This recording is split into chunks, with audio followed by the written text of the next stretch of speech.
So this is called the Reader app, R-E-E-D-E-R. It's basically an RSS feed reader. Nothing particularly special. There's no. It's purely for content only, and oh bollocks. As you can see, it has basically a bunch of different stories.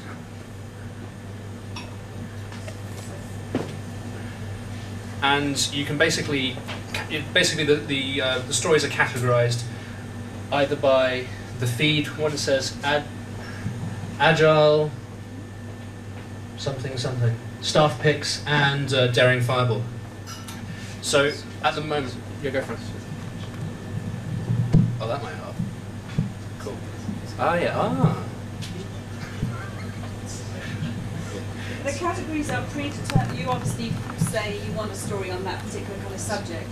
Yeah, so the one frustrating thing with this is you need to have a Google account.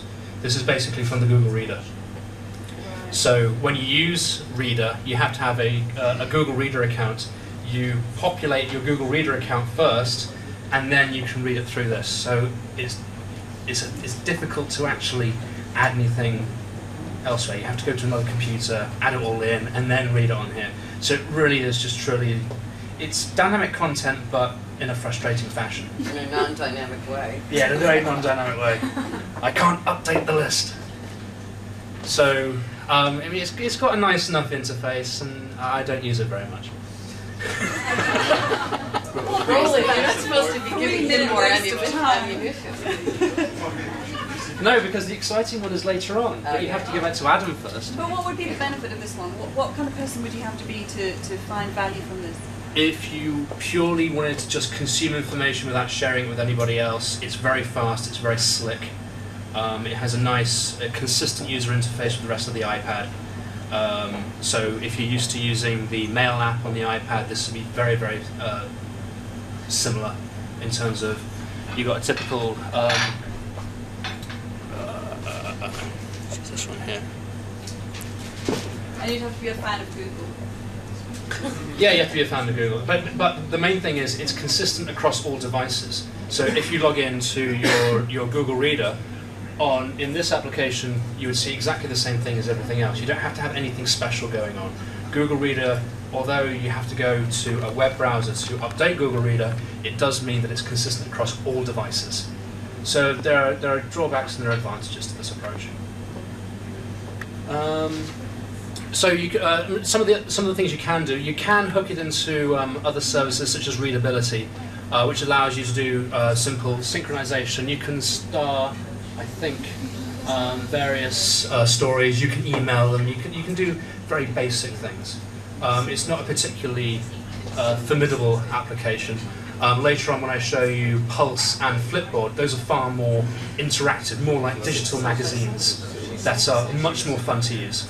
But in terms of the basics, Google Reader is nice. You can also do offline viewing, which is not always available. Is there anything else here? Let's see.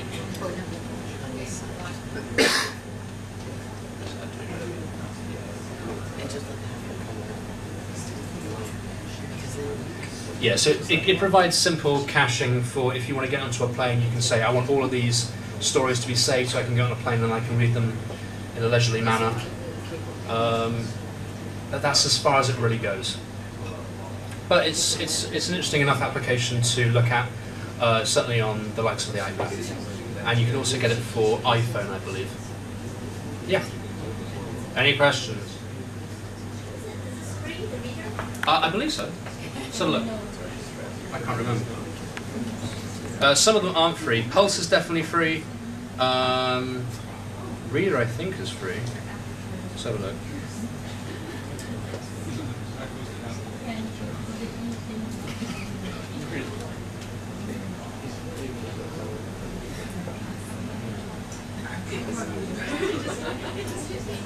Actually, no, it's not. It's $4.99. So it's a little bit. Big spender. Hey, the most expensive thing I bought on here is $50. So. Hong Kong dollars? No, US. Okay. So it's as a news aggregator, it's pretty damn good. But you know, to each their own. I prefer one that I'll be showing later on called Pulse, and that's my lot for Google Reader. Any other questions?